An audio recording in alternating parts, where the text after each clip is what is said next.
ਅਮਰੀਕੀ ਸਦਰ Donald Trump ਨੇ ਜੰਗ ਖਤਮ ਕਰਨ ਦੇ ਬਾਰੇ ਈਰਾਨ ਦੀ ਤਰਫੋਂ ਮੌਸੂਲ ਹੋਈ ਜਿਤਨੇ ਵੀ ਤਜਾਵੀਜ਼ ਸਨ ਉਹਨਾਂ ਨੂੰ ਮੁਕੰਮਲ ਤੌਰ ਤੇ ਮੁਸਤਰਦ ਕਰ ਦਿੱਤਾ ਹੈ। ਸਦਰ ਟਰੰਪ ਨੇ ਆਪਣੇ social media platform truth social ਤੇ ਜਾਰੀ ਇੱਕ ਬਿਆਨ ਵਿੱਚ ਸਖਤ ਰੱਦ ਅਮਲ ਦਿੱਤਾ ਹੈ ਔਰ ਉਹਨਾਂ ਨੇ ਕਿਹਾ ਹੈ ਕਿ ਮੈਂ ਹੁਣ ਇਹ ਜਵਾਬ ਪੜ੍ਹਿਆ ਜਿਹੜਾ ਈਰਾਨ ਦੀ ਤਰਫ ਕੋਲ ਜਿਹੜਾ ਹੈ ਉਹਨਾਂ ਦੇ ਨਾਮ ਨਿਹਾਦ ਨੁਮਾਇੰਦਿਆਂ ਦੀ ਤਰਫ ਕੋਲ ਜਿਹੜਾ ਹੈ ਉਹ ਆਇਆ ਜਿਹੜਾ ਕਿ ਮੈਨੂੰ ਬਿਲਕੁਲ ਵੀ ਪਸੰਦ ਨਹੀਂ ਆਇਆ। ਇਹ ਜਵਾਬ ਮੁਕੰਮਲ ਤੌਰ ਤੇ ਨਾਕਾबिल ਕਬੂਲ ਹੈ। ਉਹਨਾਂ ਨੇ ਅੱਗੇ ਇਹ ਵੀ ਲਿਖਿਆ ਕਿ ਈਰਾਨ ਪਿਛਲੇ 47 ਸਾਲਾਂ ਤੋਂ ਸਿਰਫ ਅਮਰੀਕੀਆਂ ਤੇ ਪੂਰੀ ਦੁਨੀਆ ਦੇ ਨਾਲ ਜਿਹੜਾ ਹੈ ਉਹ ਵਕਤ ਗੁਜ਼ਾਰੀ ਤੇ ਖੇਡ ਰਿਹਾ ਹੈ। ਸਦਰ ਟਰੰਪ ਨੇ ਈਰਾਨ ਨੂੰ ਵਾਜ਼ੇ ਤੌਰ ਤੇ ਖਬਰਦਾਰ ਕੀਤਾ ਕਿ ਉਹਨੂੰ ਕਿਸੇ ਵੀ ਹਾਲ ਵਿੱਚ ਜੋਹਰੀ ਹਥਿਆਰ ਰੱਖਣ ਦੀ ਇਜਾਜ਼ਤ नहीं दी जाएगी तो अमरीका ईरान को ਉਹਦਾ ਅਫਜ਼ੂਦਾ यूरेनियम हर हाल हासिल करके रहेगा। उन्होंने साबिक सदर बराक ओबामा भी सख्त तनकीद का निशाना बनाया और उन्होंने ओबामा के हवाले नाल यह कहा कि ओबामा ईरान लिए बड़े अच्छे सन तो उन्होंने इसराइल ते होर इत्तेहादी मुल्कों को जड़ा है वो पीछे करके तहरान को अरबां डॉलर ते जिंदगी जड़ा है अपनी नवीं रियायत जड़ा है वो दित्तियां सन। ट्रंप ने इंकशाफ किया कि अमरीका पहले ही ईरान 70% जड़ा है वो फौजी अहदाफ हासिल कर चुका है और अगर ज़रूरत पई तो अगले 2 हफ्ते दोबारा असी हमले कर सकते हैं। दूजे पासे वेख्या जाए तो यदा रद्द अमल आए ईरान की तरफ कोल और ईरान की वजारत खारजा के तर्जमान इस्माइल बुखाई ने खिते मौजूदा सूरत हाल से अमरीकी सदर डोनल्ड ट्रंप वालों ईरान के जवाब में मुस्तरद किए जाने के बाद जड़ा एक प्रैस कॉन्फ्रेंस की है और तर्जमान ने वाजे किया है कि ईरान अपने दिफा तो पिछे नहीं हटेगा तो ज़रूरत पवेगी तो मुकाबला भी करांगे। इस्माइल बुखाई का यह कहना सी कि जदों भी साढ़े जड़ा सानू लड़न ते मजबूर किया जाएगा तो असी फिर लड़ांगे तो जिथे भी सफारतकारी की लोड़ पई या मौका मिलया तो असी उन्होंने जड़ा वो इस्तेमाल करांगे। उन्होंने ये भी कहा कि सफारतकारी के अपने असूल होंदे ने तो साडा हर फैसला कौमी मफादात की बुनियाद पर होगा क्योंकि ईरान हमेशा ये साबित किया है कि वह अपने अवाम के हकूक के तहफ़ुज़ लई संजीदा है। ईरानी वजारत खारजा के तर्जमान ने खिते की सूरत हाल बारे तशवीश का इजहार करते हुए यह भी कहा कि जी हालिया वाक़यात की सब तो जड़ा इलाके का अमन तो इस्तेकाम जड़ा इन्ह वाक़यात की वजह तो जड़ा खतरे च पै गया। अमरीकी मुतालबात बारे उन्होंने यह भी कहना सी कि अमरीका हुण भी गैर माकूल मुतालबात कर रहा है जदों कि ईरान ने पिछले दिन पाकिस्तान के जरिए ट्रंप के तजावीज़ का जवाब जड़ा भेजा और वह बिल्कुल गैर मुनसिफाना नहीं सी। उन्होंने यह भी कहा कि इलाकाई सलामती की बहाली लई खिते के मुमालिक बाहमी एतमाद नूं वधाना बहुत ही ज़रूरी है। मिस्र वालों मुतहदा अरब इमारात ईरानी ड्रोन्स जड़ा है वो गिराए जाने दी भी खबर आईयां और इस बारे सवाल किया गया तो इस्माइल बुखाई का यह कहना सी कि जी ईरान ते मिस्र के ताल्लुकात बाहमी जो बाहमी एहतराम ते मबनी ने पर उन्होंने ये भी वाजे किया कि साढ़े लिए असल तशवीश खिते की सिक्योरिटी है तो कोई भी ऐसी मुदाखलत जी इस्तेकाम को नुकसान पहुँचाएगी वो नाकाबिल कबूल है चाहे वह किसी भी मुल्क या फरीक वालों होवे। उन्होंने यह भी कहना सी कि इलाकाई अमन को बैरूनी मुदाखलत के बजाय मकामी ममालिक के तावन नाल ही बरकरार रखना चाहिए। अमरीका ते ईरान के दरमियान जी जंग खत्म करने की जारी कोशिश ने उन्होंने एक बारी फिर लग ये रहा है कि मुश्किलात का सामना है। अमरीकी सदर डोनल्ड ट्रंप ने ईरान वालों जड़ा दिता गया जरा 14 नुकाती अमन मनसूबे का जवाब सी उन्होंने मुकम्मल तौर पर नाकाबिल कबूल करार दे दिता है। हालांकि दोवें पासे जड़े ने उन्होंने वालों तजावीज़ का कोई सरकारी मतन आम तौर पर सामने नहीं पेश किया गया पर बैनुल अक़वामी मीडिया नूं रिपोर्ट कर रहे हैं और वो कह रहे हैं कि 5 इहो जिहे आम नुकात ने जिन्हां उत्ते हुण तक कोई इतफाक नहीं होया तो ये हुण मुज़ाकरात दे जड़ा राह सब तो वड्डी रुकावट बने हुए हैं। रिपोर्ट के मुताबिक पहला जरा वड्डा तनाज़ा है वो ईरान के जोहरी प्रोग्राम उत्ते अमरीका का मुतालबा है कि ईरान अपना जोहरी प्रोग्राम मुकम्मल तौर पर ख़त्म कर दे जदों कि तहरान का मौकफ है कि यह पाबंदी सिर्फ चंद साल लई होनी चाहिए तो मुस्तकिल तौर पर नहीं होनी चाहिए। दूजा अहम मसला जड़ा कि मुज़ाकरात की राह रुकावट है वह है ईरान कोलों मौजूद तकरीबन 400 किलो के करीब जड़ा है अफजूदा यूरेनियम जिस उत्ते सख्त इख्तलाफात जड़ा है अमरीका तो ईरान के दरमियान रिपोर्टों के मुताबिक है ने। सदर ट्रंप का मुतालबा है कि सारा जखीरा अमरीका की तहवीली दिता जाए जिसनों तहरान जड़ा है वो साफ इनकार कर रहा है और मुस्तरद कर रहा है। सदर ट्रंप खबरदार किया है कि असी ईरान को जोहरी हथियार रखने की किसी सूरत भी इजाज़त नहीं देवांगे। तीजा मसला अगर मैं तुहानूं दसां तो वह हरमज़ ते बहरी नाकाबंदी ईरान इस अहम जी बहरी गुजरगाह है उस उत्ते अपना मुकम्मल खुद मुख्तारी ते बहरी जहाज़ों तो ट्रांजिट फीस जड़ा है वो वसूल करने का हक मांग रहा है और नाल ही ये शर्त भी रखी है कि अमरीका ईरानी बंदरगाहों की नाकाबंदी फौरी तौर पर खत्म कर दे। दूजे पासे वेख्या जाए तो सदर ट्रंप का कहना है कि जदों तक कोई हतमी मुआहदा नहीं होता बहरी नाकाबंदी बरकरार रहेगी चौथा वड्डा मसला अगर तुहानूं दस्सां तां ईरान दे मुंजमद असासे ने। ईरान ने अमरीका कोलों तकरीबन $270 अरब के जंगी मुआवजे का मुतालबा कर रखा है, जो उहदे मुताबिक जिहड़ा है अमरीका ते इसराइली हमलिਆਂ तो होने वाले नुकसान की तलाफी है। ईरानी हुकाम ने मुतालबा किया है कि किसी भी पायदार मुआहदे के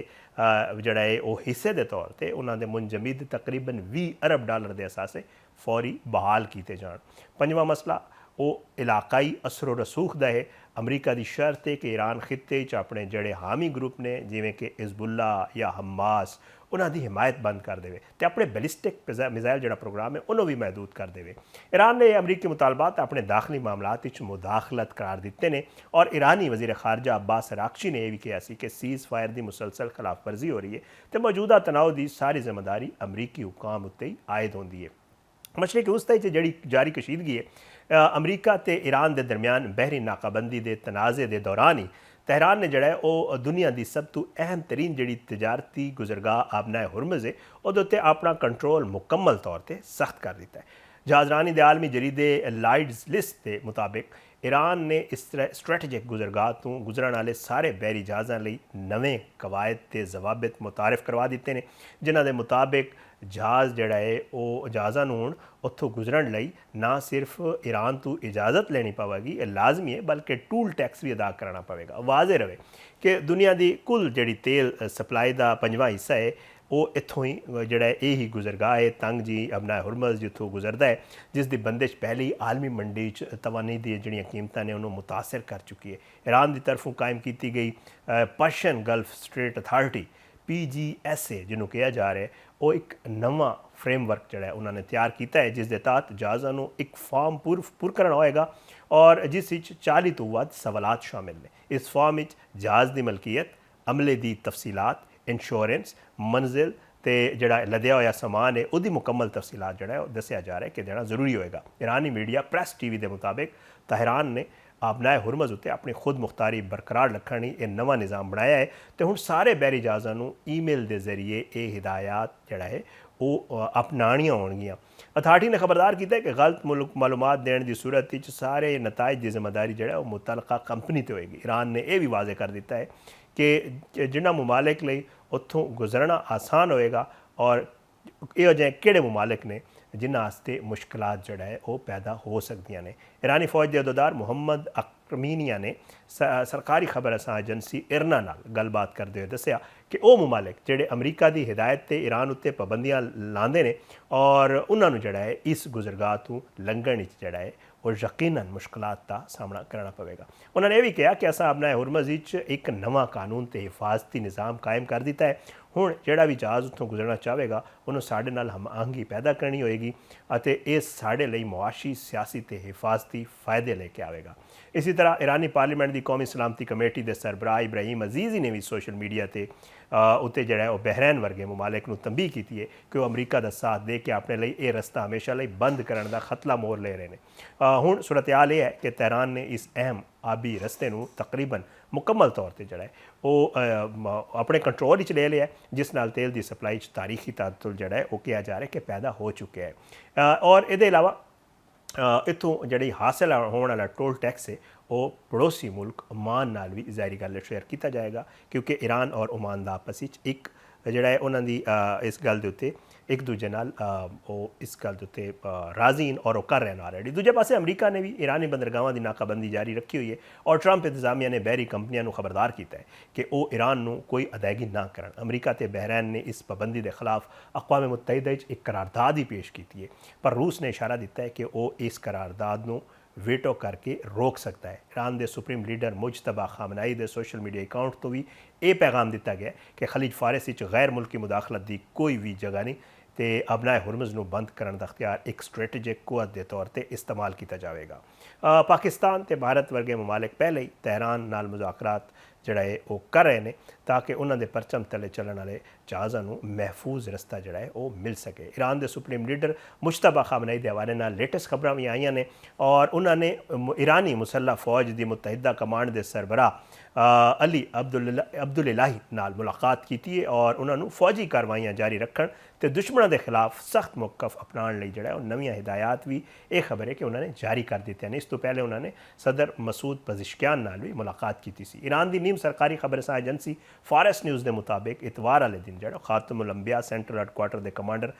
मेजर जनरल अली ने सुप्रीम लीडर मुजतबा खामनाई नाल मुलाकात की है, जिस मुल्क की मुसल्ला अफवाज की तैयारी बारे ब्रीफिंग दी गई है। रिपोर्ट ये नहीं दसिया गया कि मुलाकात जोड़ा है वो कदों हुई है। मुलाकात के दौरान मेजर जनरल अली ने सुप्रीम लीडर को यकीन दिलाया कि ईरानी मुसल्ला अफवाज अमरीकी ते इसराइली दुश्मनों की किसी भी स्ट्रैटेजिक गलती या हमले का मुकाबला करने मुकम्मल तौर पर तैयार ने। उन्होंने भी दसिया कि ईरान के सारे जंगजुआं का मुराल बुलंद है तो दिफाई ते जारहाना स्ट्रैटेजिक मनसूबाबंदी ते जरूरी हथियारों के हवाले नाल मुकम्मल आमादगी जोड़ा है वह मौजूद है।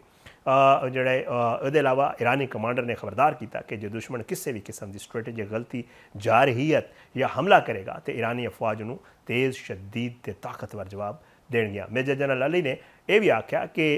ईरानी मुसल्ला अफवाज सुप्रीम लीडर के अहकाम तो मुकम्मल अमल करते हुए इस्लामी इनकलाब के नज़रियात, ईरान की खुद मुख्तारी, कौमी मफादात तो ईरानी अवाम के दिफा लई आखिरी सांस तक जोड़ा वो डटे रहने। मुलाकात के दौरान ईरानी सुप्रीम लीडर ने जोड़ा है ईरानी मुसल्ला अफवाज की कारकर्दगी सराहा तो अमरीका इसराइल जंग के बारे बाद जोड़ा है दुश्मन के खिलाफ कार्रवाइयां जारी रखने नवे हिदायत भी दसिया जा रहे कि जी वो जारी कर दिते हैं। दूजा पासे जो है वो अमरीका के सदर डोनाल्ड ट्रंप ने एक इंटरव्यू ये गल की है कि ईरान मौजूद सारे अहदाफ निशाना बनाने लिए अमरीका को सिर्फ 2 हफ्ते दरकार होंगे। उन्होंने मुताबिक ईरान फौजी तौर पर हार चुके हैं, पर यह मतलब नहीं कि सूरत हाल मुकम्मल तौर पर खत्म हो चुकी है। इंडिपेंडेंट जर्नलिस्ट जोड़ा है उन्होंने दिते गए एक इंटरव्यू सदर ट्रंप ने दावा किया कि ईरान के खिलाफ अमरीकी कार्रवाई नुमाइयां पेशरफ्त जोड़ा है वो हासिल हो चुकी है। सदर ट्रंप ने यह भी कहा कि अमरीका ने ईरान हुण तक तकरीबन 70% अहदाफ को निशाना बनाया तो होर अहदाफ भी मौजूद ने जिन्होंने जरूरत पौने पर असी निशाना बना सकते हैं। उन्होंने मुताबिक जे कार्रवाई जारी रही तो 2 हफ्ते सारे अहदाफ को मुकम्मल तौर पर निशाना बना लिया जाएगा। अमरीकी सदर ने भी कहा कि ईरान अपने जहन शायद सूरत हाल मुख्तलिफ अंदाज वेख रहे हैं, पर हकीकत है कि वह फौजी तौर पर हार चुके हैं। उन्होंने अगे ये भी दसिया कि यह मतलब नहीं कि मामला मुकम्मल तौर पर ख़त्म हो गया, बल्कि ये सिर्फ आखिरी मराहल ने। और ईरान की फौज के तर्जमान ब्रिगेडियर जनरल मुहम्मद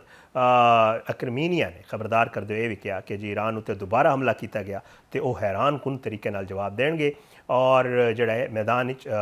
असी जंग एक ऐसे मैदान दाखिल हो जाएगी जिसका दुश्मन ने तस्वुर भी नहीं किया होगा। उन्होंने यह भी आख्या कि जंग के दौरान दुश्मन ने अपने किसी भी हदफ जोड़ा है उन्होंने हासिल नहीं किया तो ईरान इत्तेहाद और भी मजबूत हो गया। दूजे पासे वेख्या जाए तो अमरीकी सदर ट्रंप जोड़े ने वो इस हफ्ते चीन का एक अहम दौरा कर रहे हैं, जिथे वो चीनी सदर शी जिनपिंग नाल जोड़ा है अपना ईरान अपना जंग अपना हुरमज की सूरत हाल से तजारत ते होर कई मामलों के उत्ते गलबात करेंगे। और वाइट हाउस के मुताबिक ट्रंप बुध की शाम जोड़ा है वो बीजिंग पहुँचणगे, जदों कि जुमेरात को उन्होंने जोड़ा शी जिनपिंग नाल बाज़ाब्ता तौर पर एक इफ्तिताई तकरीब होएगी और यह दौरा जोड़ा है जुम्मे को खत्म हो जाएगा। आने वाले दिन जोड़ा है